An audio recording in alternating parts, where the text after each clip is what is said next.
রিমা বিশ্বাসের লেখা গল্প তোমা বিনা। অংশুমান বাথরুম থেকে স্নান সেরে ভেজা গায়ে একটা সাদা ট্রাউজার পরে বেরোলো। সাগরিকা ব্যালকনিতে কাপড় মেলছিল। অংশুমান ওর পিঠে ফুঁ দিল। সাগরিকা পিছন ফিরতে ওর কোমর নিজের দুবাহুতে আবদ্ধ করল অংশুমান। সাগরিকা বলে, আবার গা না মুছে বেরিয়েছ? তোমাকে সব কাজ করিয়ে দিতে হয়। অংশুমান মুখটা সাগরিকার মুখের উপর রেখে বলল, হ্যাঁ, আমাকে তুমি সব করিয়ে দেবে। নিজের মুখটা আলতো করে ঘষল সাগরিকার মুখে। সাগরিকা সামনের তারে ঝোলানো তোয়ালেটা পেরে ওকে দূরে ঠেলল। আমাকে পুরো ভিজিয়ে দিলে বলে শুকনো তোয়ালে দিয়ে অংশুমানের ভেজা চুল মুছতে লাগলো। তুমি বাড়ি থাকলে আমার কাজের শেষ নেই, এত জ্বালাতন করো না, ভালো করে গা মুছতেও পারো না। কত কাজ পড়ে আছে, আজ আবার মালতী মাসে আসেনি। সাগরিকা তোয়ালেটা আবার সুন্দর করে মেলে নিজের কাজের উদ্দেশ্যে যেতে অংশুমান ওর হাতটা টেনে ধরল। ছুটির দিনে বউ যদি কাজের বউ হয় তবে সেই হাজব্যান্ডের দুর্দশা শেষ নেই। বসো না, একসঙ্গে গল্প করি। সাগরিকা ওর নিটোল হাত দুটো দিয়ে অংশুমানের গলা জড়িয়ে বলল, বসে বসে গল্প করলে যদি রান্না বাসন মাজা সব হয়ে যায় তবে তাই করতাম গো। অংশুমান ওর মুখটা সাগরিকার মুখের কাছে এনে বলল, আমাকে একা ফেলে যাওয়ার জরিমানা দাও। সাগরিকা হালকা ধাক্কা দিল অংশুমানকে। যাও তো, 3 বছর ধরে বিয়ে হলো, তোমার আর প্রেমিক স্বভাব যায় না। ও চলে যেতে অংশুমান বলে, এমন প্রেমিক পতি অনেক ভাগ্য করে পেয়েছ। হাসল সাগরিকা। জানি, আমি সৌভাগ্যবতী। রান্নাঘরে সিঙ্কে স্তূপাকার বাসন, আজ মালতী মাসে হঠাৎ রূপ দিয়েছে। এদিকে অংশুমান সারা সপ্তাহের বাজার করে এনেছে। 1 সপ্তাহের মাছ, আজকের জন্য মাংস, ডিম। এতক্ষণ কাপড় কেচে শুকোতে দিয়ে এলো, এখনও কত কাজ বাকি। বাসি ঘর ঝাড় দিতে হবে, ঘর মোছা বাকি, না হলে ঠাকুর পুজো করতে পারবে না। মালতী মাসির উপর রাগে গজগজ করতে থাকে সাগরিকা। বাসন মাজতে লাগলো। বাসন ধুয়ে সিঙ্ক মেজে স্ল্যাব মুছে মাছ পরিষ্কার করে সেগুলো টাপারওয়ারের বক্সে ভরে ফ্রিজে গুছিয়ে তুলে রাখলো। অংশুমানকে রান্নাঘরে উঁকি মারতে দেখে সাগরিকা বুঝল বেলা বাড়ছে, মশাইয়ের খিদে পেয়ে গেছে। ও তাড়াহুড়ো করে পেঁয়াজ রসুন কেটে মিক্সিতে সেগুলো পিষে মাংস বসিয়ে দিল। গ্যাসের একটা ওভেনে মাংস, অন্যটায় চাপালো চাল কুমড়োর ঘন্ট। তাতে আবার চিংড়ি মাছ ভেজে মিশিয়ে দিল। অংশুমান একদম সবজি খেতে চায় না, তাই একটু আঁশের ছোঁয়া চাই ওর। ভাত চাপিয়ে সাগরিকা ছুটল বাথরুমে। স্নান সেরে ভাত নামিয়ে ছুটল ঠাকুর পুজো করতে। বেলা প্রায় 2টো। নম করে পুজো সেরে ঠাকুরের কাছে কর জোরে ক্ষমা করো প্রার্থনা করে খাবার পরিবেশন করল। খাওয়া সেরে পুনরায় রান্নাঘর পরিষ্কার পরিচ্ছন্ন করে যখন ও শোবার ঘরে ঢুকলো তখন বাজে 3:15। ক্লান্তিতে চোখ জুড়িয়ে আসছে, সারা শরীরে ব্যথা। অংশুমান ওর কপালে চুমু খেয়ে বলল, এত কাজ করো কেন? বারে, কাজ না করলে চলবে?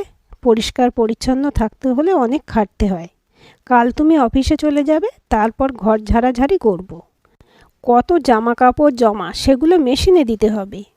অংশুমান ওর ঠোঁটে আঙুল রেখে বলল, পাকা গিন্নি হয়ে গেছে, কলেজের তন্নি সাগরিকা, এখন রীতিমতো গিন্নি। তখন তোমার কোমর এক হাতে ধরতে পারতাম, এখন দেখো কি অবস্থা। দুপুরে ঘুমিয়ে ঘুমিয়ে এতটা মোটা হয়েছ। সাগরিকা ওকে চিমটি কাটল। মোটেই না, সকাল থেকে এত খাটি দেখছো, নেহাত থাইরয়েড হলো তাই, নইলে আমি মোটা হতাম না। সকালবেলা অংশুমান অফিসে বেরিয়ে যেতে সাগরিকা ঝাঁটা হাতে ঝুল ঝাড়তে লাগলো। সোফা বিছানা শোকের চাদর দিয়ে মুড়ে ঝুল ধুলো পরিষ্কার অভিযানে শুরু হলো। ঝাড়ুর আক্রমণে চারিপাশ থেকে মাকড়সা আরশোলা ছোটাছুটি শুরু করেছে। তাদের বাসস্থানে হানা দিয়েছে সাগরিকার ঝাঁটা। 2 দিন আগেই ও ঘর ঝেড়েছে, তাও এত ধুলোবালি কোথা থেকে আসে কে জানে। এমন সময় ফোন করলো অংশুমান, আজ রাতে পার্টি আছে, রেডি থেকো। শুনে বেশ আনন্দ হলো সাগরিকার। সংসারের কাজে সাগরিকার, অফিসের কাজে অংশুমান, পুরো চাপা পড়ে যায়। এই পার্টির সুযোগে দুজনে একসঙ্গে বেরোতে পারে। ভালোভাবে সেজেগুজে পার্টিতে আসে দুজনে। সাগরিকা গাঢ় মেরুন রঙের শাড়ি পরেছিল, চুলটা ব্যাক ক্লিপ দিয়ে আটকেছে। ইদানিং ওর স্থূলত্ব বাড়ায় ও সালোয়ার পরে না। পার্টিতে অংশুমানের কলিগ, তাদের ওয়াইফ, সহকর্মীরা সবাই ছিল। অংশুমানকে ওদের অফিসের কায়ার সঙ্গে খুব হাসি মজা করতে দেখল সাগরিকা। সাগরিকা একটা চেয়ারে বসে মিসেস দত্ত ওর পাশে এসে বসলেন। ওর দিকে ভুরু কুঁচকে তাকিয়ে জিজ্ঞেস করলেন, তুমি অংশুমানের ওয়াইফ? সাগরিকা হাসল। হ্যাঁ, অংশুমান ভীষণ চার্মিং আর স্মার্ট বলেই ওর দিকে একবার তাকালো। তোমাদের অ্যারেঞ্জ ম্যারেজ? সাগরিকা মাথা নাড়ালো। Love marriage. উনি বিস্মিত হলেন। মাই গড! খুব খারাপ লাগলো সাগরিকার। বাড়িতে এসে আয়নার সামনে দাঁড়িয়ে নিজেকে দেখতে লাগলো। ওর আগে গলাটা লম্বা ছিল, এখন কেমন ফুলে গেছে, 3টে থাক বেরিয়ে এসেছে। নাইটিটা দুপাশে চেপে ধরে পেটের দিকে তাকালো, সঙ্গে সঙ্গে নাইটি আলগা করে দিল। বাপরে, এত বড় ভুঁড়ি কবে হলো ওর? চুলটাও উঠেছে, অনেকটা পাতলা হয়ে গেছে। নিজের জন্য যত্ন করার সময় কোথায়? অংশুমান ঘরে ঢুকে খাটের শরীরটাকে ছেড়ে দিল। কি হলো, শোবে না? সাগরিকা বলে, কায়ার সঙ্গে তোমার বেশ ভালোই বন্ধুত্ব না? অংশুমান সাগ্রহে উঠে বসল। তুমি দেখেছ, খুব ইন্টেলিজেন্ট মেয়ে আর সুন্দর, বলল সাগরিকা। অংশুমান ওর কথায় সম্মতি প্রকাশ করে হাসল।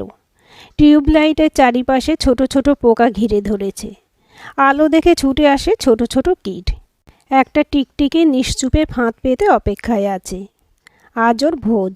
অংশুমান সোফায় বসে সামনের টেবিলে পা মেলে কোলে ল্যাপটপ খুলে বসেছিল। সাগরিকা ওর পাশে বসে দেখে অফিস পার্টির ছবিগুলো ফেসবুকে দিচ্ছে। কায়ার সঙ্গেই ওর বেশি ছবি, সেখানে সাগরিকা নেই। সাগরিকা বিরক্ত হয়ে বলল, আমার অনলাইনে ড্রেস কেনার আছে, তুমি এখন ফেসবুক বন্ধ করো। অংশুমান শুনল না। নিজের কাজ সম্পন্ন করেও অনলাইন শপিংয়ের সাইটটা খুলল। সাগরিকার সুন্দর সুন্দর গাউন দেখতে লাগলো। অংশুমান বলে, তুমি গাউন পরবে নাকি? হ্যাঁ, পরব। প্লিজ আগে ওজন কমাও, চেহারাটার দিকে একবার তাকাও, এখন গাউনের উপর দয়া করো। গাউন পরবে মুটকি। ওর ব্যঙ্গতে খুব রাগ হলো সাগরিকার। একসময় ওর রূপের পিছনে পাগল হয়ে ঘুরত অংশুমান। এখন ওর শরীরে স্থূলত্ব ওকে ওর প্রতি আকৃষ্ট করতে ব্যর্থ। আজকাল নানা বিষয়ে অংশুমানের সঙ্গে সাগরিকার মতবিরোধ হয়। অংশুমান চাকরিতে অনেক উন্নতি করেছে, এখন মাঝে মধ্যে ওকে পার্টিতে যেতে হয়, নানা মহলে মিশতে হয়। সেখানে নিজেকে ঠিক মানিয়ে নিতে পারে না সাগরিকা। ওর ইচ্ছে থাকলেও কোথায় যেন বাধো বাধো লাগে। অংশুমানও যেন সকলের সঙ্গে ওর পরিচয় করাতে অস্বস্তি বোধ করে। রবিবার অফিস পার্টি আছে বড় 5 তারা হোটেলে। সকলে উপস্থিত। অনেক জমকালো আয়োজন। পশ্চিমী পোশাকে সজ্জিত নরনারী। অংশুমান আর সাগরিকা ঢুকতেই কায়া এগিয়ে এলো। অংশুমান বেশ উৎফুল্ল হয়ে ওর সঙ্গে চলে গেল। কিছুক্ষণ পর অংশুমান এসে বলল, মিস্টার সিং তোমাকে দেখতে চাইছেন, বলে ওর দিকে তাকালো। ওকে দেখে যেন মেজাজ হারালো অংশুমান। দাঁত কিরমির করে ওর কানের কাছে রুক্ষতার সঙ্গে বলল, কেমন সাজগোজ করো, বড় পার্টিতে কিভাবে আসতে হয় সেটাই শিখলে না। আজ সাগরিকা সালোয়ার কামিজ পরেছিল। অংশুমান ওর পোশাক নির্বাচনে কটাক্ষ প্রকাশ করে চাপা স্বরে ওকে ভৎসনা করতে লাগলো। এত টাইট সালোয়ার পরেছ কিসের জন্য? পেটটা কত বড় হয়ে গেছে, কত বলি ওজন কমাও, তা তোমার কানে ঢোকে না, পুরো মাসিমা লাগছে। সাগরিকার কান্না পেয়ে যায়, ওর চোখ ফেটে জল আসে। অংশুমান ওর হাতটা শক্ত করে চেপে ফিসফিস করে বলে, একদম সিন ক্রিয়েট করবে না, মিস্টার সিং আমার বস, কি ইমপ্রেশন হবে। বাড়ি ফিরে সাগরিকা কান্নায় ভেঙে পড়ে। তোমার যখন আমাকে নিয়ে এত লজ্জা, তখন আমাকে সঙ্গে করে বের হও কেন? অংশুমান নির্বিকারভাবে জামা কাপড় ছাড়তে লাগলো। সাগরিকা তা দেখে আরও উত্তেজিত হয়ে গেল। সব পুরুষ মানুষের এক চরিত্র। এখন আর মোটা বউ কেন ভালো লাগবে? এখন তো কায়ের মতন যুবতীর প্রতি তোমার আকর্ষণ বেড়েছে। ছি, কি মনোবৃত্তি তোমার। অংশুমান ওর তাচ্ছিল্য সহ্য করতে না পেরে চেঁচিয়ে ওঠে, একদম বাজে কথা বলবে না। কায়া দেখতে ভালো বলে তুমি অকারণে জেলাস ফিল করছো কেন? তুমিও বাকি মহিলাদের মতন হিংসা করো, তোমার পেট ভর্তি হিংসা। আমি হিংসা করি ওই কায়াকে, যার কোনো ব্যক্তিত্বই নেই, বিবাহিত লোকের গলা জড়িয়ে ধরে। তুমি কার সঙ্গে আমার তুলনা করছো? অংশুমানের হঠাৎই যেন সাগরিকার সব কিছু অযৌক্তিক আর অফিসের মেয়েদের প্র্যাকটিক্যাল মনে হলো। ও সমানে ওদের সঙ্গে তুলনা করতে লাগলো সাগরিকার। সাগরিকার জীবনে কোনো উদ্দেশ্য নেই, সবাই নিজেকে নিয়ে থাকে, ও দিন রাত রান্না আর বাসন নিয়ে পড়ে থাকে। ওর রুচি নেই, ওর স্টাইল নেই। নিতান্তই সাধারণ একটা মেয়ে, যে ঘরের মধ্যে পৃথিবী খুঁজে নেয়, অথচ জগতের পরিসর যে কত বড় তা জানে না। এমনকি অংশুমান ওর কথার ঝালে এও বলে দিল, ও আগে বুঝলে কোনো দিনই সাগরিকাকে বিয়ে করতো না। খুব ধাক্কা পায় সাগরিকা। 3 বছরের দাম্পত্য জীবন, 5 বছরের প্রেম, সব মিথ্যে। যে সাগরিকার ছোঁয়াতে অংশুমান নিজেকে অনুভব করত, তার কাছে এখন সাগরিকা একটা ভুল। সাগরিকার অস্তিত্ব ওর কাছে এতটাই হালকা যে কেউ ওর জায়গা নিতে পারে। এখন যদি সাগরিকা অংশুমানের জীবন থেকে সরে যায়, তবে সে জায়গা কায়া, ছায়া, মায়া যে কেউ আসতে পারবে। তবে ওর জীবনে কী মূল্য সাগরিকার? ও তো মন প্রাণ দিয়েছে অংশুমানকে, ওই ওর ধ্যান জ্ঞান। কিন্তু এখন এই স্থূলকায় শরীরটা যদি অংশুমানের কাছে বোঝা হয়, তবে এমন সঙ্গী চাই না সাগরিকার। সারা রাত সোফায় বসে শুধু এইসব ভাবল। ঝগড়াঝাটি করে অংশুমান তখন ঘুমোচ্ছে। জানালার পর্দার ফাঁক দিয়ে রোদ এসে পড়ল অংশুমানের মুখে। তখনই ঘুমটা ভাঙল। ঘড়িতে দেখে 9:30 বাজে। ধরফর করে বিছানা ছেড়ে ওঠে অংশুমান। এত বেলা হলো, তবুও ডাকেনি। যত দিন যাচ্ছে সাগরিকার ন্যাকামি বাড়ছে। কাল রাত্রে সামান্য কয়েকটা কথার জন্য আজ বদলা নিচ্ছে। সকালবেলায় মেজাজ খারাপ করে বিছানা থেকে নামলো। এ ঘর ও ঘর ঘুরে সাগরিকাকে দেখতে না পেয়ে মাথা আরও গরম হলো। আজ আর অফিসে যাওয়া হবে না। ঘরে বসে মেলগুলো সারল। সকাল প্রায় 10:15। কোথায় গেল কে জানে। এখনও সকালে চা খায়নি অংশুমান। রাগে গজগজ করে ওকে ফোন করলো। ফোনটা বাজতে দেখে টেবিলের সামনে রাখা তলায় একটা কাগজ। অংশুমান ভুরু কুঁচকে কাগজটা খুলে দেখে সাগরিকার হাতের লেখা। যখন আমাকে তোমার জীবনে ভুল মনে হচ্ছে, তখন এই ভুল শোধরাবার সুযোগ আমি তোমায় দিলাম। একসঙ্গে থাকতে যখন কষ্ট হয়, তখন সে বন্ধন ভেঙে দেওয়াই ভালো। 2 লাইনের অভিমানের কথা। অংশুমান বিন্দুমাত্র গুরুত্ব দিল না। মনে মনে ভাবল, কি ভাবছে সাগরিকা? আমি ওর মান ভাঙিয়ে ওকে বাড়ি নিয়ে আসব? কখনোই না। ও নিজে গেছে, আমি তো যেতে বলিনি। যা ইচ্ছে করুক, আমি একা ভালো থাকব। পয়সা দিলে সব হয়, হোটেলে খাবো, আর ওর হেল্প চাই না। শনিবার সন্ধে অংশুমান নাইট ক্লাবে গেল। ভালোভাবে তৈরি হয়ে সারা শরীরে পারফিউম স্প্রে করে বেরোলো।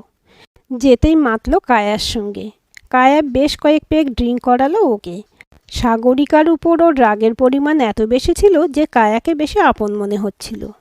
ক্লাব থেকে বেরোতে কায়া বলল, চলো আমার বাড়িতে। অংশুমান বলল, না, সাগরিকা ওয়েট করছে। বলে হঠাৎ ওর খেয়াল হলো সাগরিকা ঘরে নেই। ভেবে মনটা আরও ভারী লাগলো। কায়ার অনুরোধটা যেন তেতো লাগলো ওর। বাড়ির দরজার লকটা খুলতেই অন্ধকার ড্রয়িং রুম ওর জন্য অপেক্ষায় ছিল। অংশুমান অন্ধকারে সোফায় বসল। সোফায় বসে বসে রাত কখন ভোর হলো টের পেল না অংশুমান। সকালবেলা নিজের জন্য চা করতে রান্নাঘরে ঢুকলো। কদিন ধরে ও হোটেলে খাচ্ছে, তাই রান্নাঘরে ঢোকা আবশ্যক মনে হয়নি। চা কফিও অফিসেই খেত। আজ ছুটির দিন। সসপ্যানটা কতদিন ধোয়া হয় না, কাপগুলোতেও ধুলো জমে গেছে। অংশুমান নিজেই ধুয়ে মেজে চা বসালো। চায়ের কাপ হাতে নিয়ে ঘরগুলোর দিকে তাকাতে মনে হলো যেন কোনো মেসে এসেছে। জামা কাপড়গুলো স্তরে স্তরে খাটের উপর পড়ে আছে। ফার্নিচারগুলোতে ধুলোর মোটা চর। জানালার পাশে টবের গাছগুলো শুকিয়ে গেছে। তুলসী গাছটা কাঠ হয়ে রয়েছে। বিছানায় শুয়ে বালিশে মুখ গুঁজে রইল অংশুমান। খানিক পরে পিঠটা কুটকুট করে।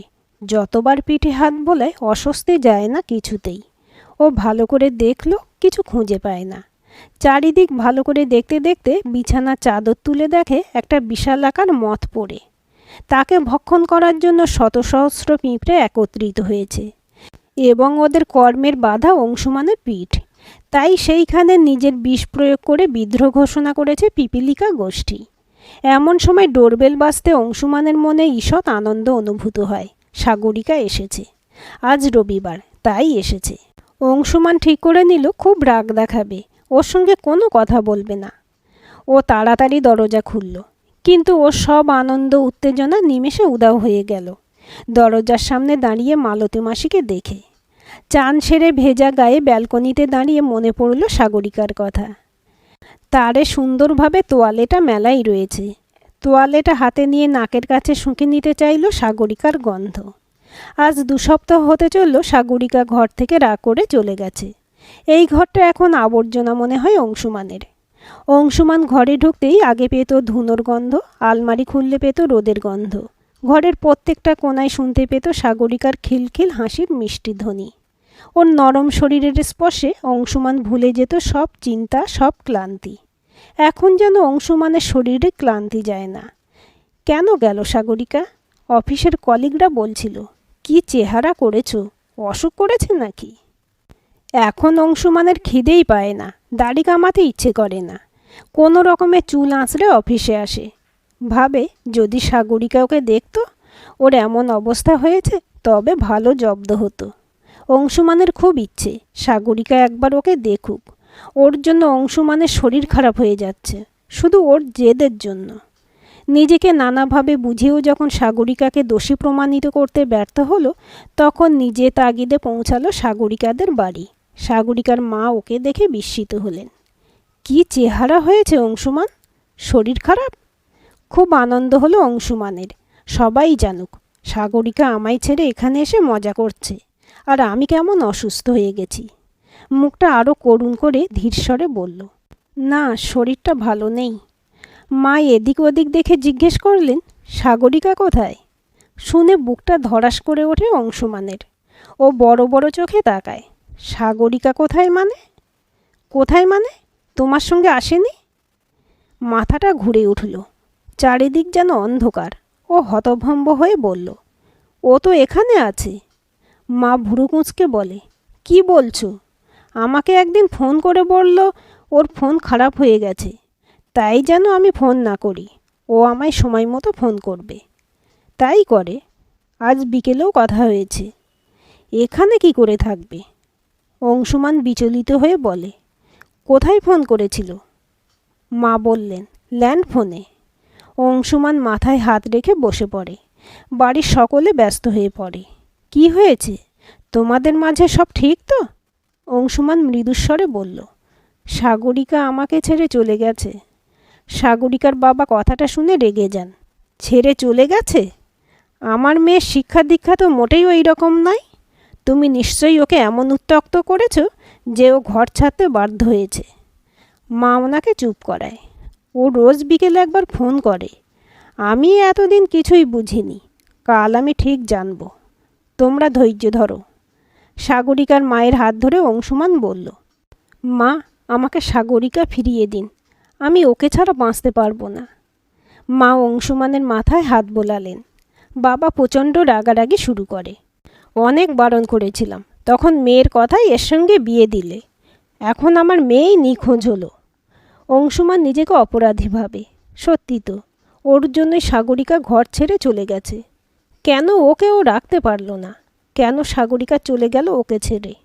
মা বললেন, তুমি এখানেই থাকো, কাল বিকেলে ফোন করলে সব জেনে নিও।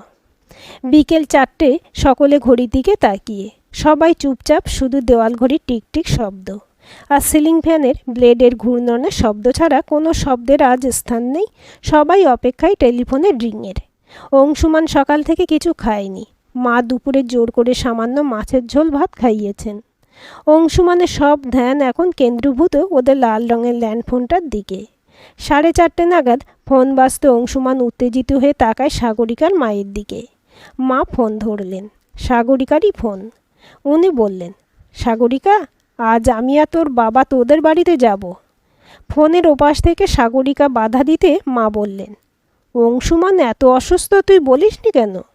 অংশুমানকে ফোন করে জানলাম ওর অবস্থা ভালো না। এই সময় আমরা না থাকলে হয়? শুনে বিচলিত হয়ে ওঠে সাগরিকা। ও বলে, ও ব্যাঙ্গালোরে বন্ধুর বাড়িতে আছে, শীঘ্রই কলকাতায় ফিরবে। অংশুমান শোনার সঙ্গে সঙ্গে ফ্লাইটের টিকিট বুক করে। ব্যাঙ্গালোরে ওদের কলেজের বন্ধু সুচেতার বিয়ে হয়েছে, তাই বুঝতে বাকি রইল না সাগরিকা কোথায় আছে। ও সুচেতাকে ফোন করে বলে সাগরিকা যেন ওখানেই থাকে। অংশুমান ব্যাঙ্গালোরে যাচ্ছে তা যেন সাগরিকা না জানে। সুচেতা বন্ধুর অনুরোধ রাখে। সাগরিকা রাগ করে সোজা ব্যাঙ্গালোরে চলে এসেছিল। মায়ের সঙ্গে ফোনে যোগাযোগ রেখেছে যাতে কেউ চিন্তা না করে। ভেবেছিল ব্যাঙ্গালোরে একটা স্কুলে চাকরি নিয়ে নেবে, তারপর ধীরে ধীরে সকলকে বলবে ওদের মাঝের দূরত্বের কথা। এর মধ্যে অংশুমানের শারীরিক অসুস্থতার কথা শুনে ও ভেঙে পড়ে, নিজেকে নানাভাবে দোষ দিতে থাকে। সুচেতা ওকে বোঝায় ওর কোনো দোষ নেই, কিন্তু সাগরিকা কিছুই বুঝতে চায় না। কাল সকালে ও কলকাতায় যাবে, এদিকে ট্রেনের রিজার্ভেশন পাচ্ছে না। সাগরিকা ব্যাকুল হয়ে পড়ে। রাত প্রায় 12টা। সুচেতা বলে, সাগরিকা একবার এয়ারপোর্টে যেতে হবে। সাগরিকার ভয় দ্বিগুণ বেড়ে যায়। তবে কি সুচেতা ওকে ফ্লাইটে কলকাতায় নিয়ে যাবে? অংশুমানের বাড়াবাড়ি কিছু হয়েছে? আমাকে সবাই লুকোচ্ছে? ও কেঁদে ফেলে। সুচেতা বেশি কথা না বলে শুধু বলে, তৈরি হয়ে নে, এক্ষুনি বেরোবো। তোর বরুণদা গাড়ি নিয়ে রেডি। সারা রাস্তা গাড়িতে কাঁদতে থাকে সাগরিকা। এয়ারপোর্টে আসতে গাড়ি থেকে নেমে দেখে অংশুমান দাঁড়িয়ে। সাগরিকা ছুটতে গিয়ে ওকে জড়িয়ে ধরে। অংশুমান টাল সামলাতে না পেরে 2 কদম পিছিয়ে যায়। সাগরিকা ওর বুকে মুখ গুঁজে অঝরে কাঁদে। অংশুমান নিবিড়ভাবে ওকে জড়িয়ে ধরে। ওর কানে কানে বলে, আমায় ছেড়ে চলে গেলে কেন? আমি মরে গেলে কি করতে? সাগরিকা ওর মুখে হাত রেখে বলে, চুপ করো, চুপ করো। অংশুমান ওর সিক্ত গাল মুছিয়ে দিয়ে বলল, আমি যদি শরীর হই, তুমি হলে আত্মা, আমার হৃদয়ের রক্ত। তুমি আমার চিন্তার অবসান, তুমি আমার সুখের কারণ, তুমি আমার সফলতার পিছনের প্রার্থনা। তোমাকে ছাড়া আমি জীবিত থাকলেও জীবনকে উপভোগ করতে পারবো না। আমার সাগরিকা মোটা হোক বা ক্ষীণ, সাগরিকা আমার শুধু। সাগরিকা বলল, তোমার মোটা বউ নিয়ে বেরোতে লজ্জা করবে না তো? অংশুমান ওর কপালে চুমু খেয়ে বলল, সুখ যত বড় হয় ততই ভালো। আমার মোটা সাগরিকা আমার শান্তি, ওকে ছাড়া আমি নিজেকে কল্পনা করতে চাই না। আজকের গল্পটি কেমন লাগলো কমেন্ট করে জানাবেন। ভালো লাগলে লাইক, শেয়ার এবং হাইপ করবেন। আর চ্যানেলটি সাবস্ক্রাইব করে বেল আইকনটি ক্লিক করে রাখতে ভুলবেন না।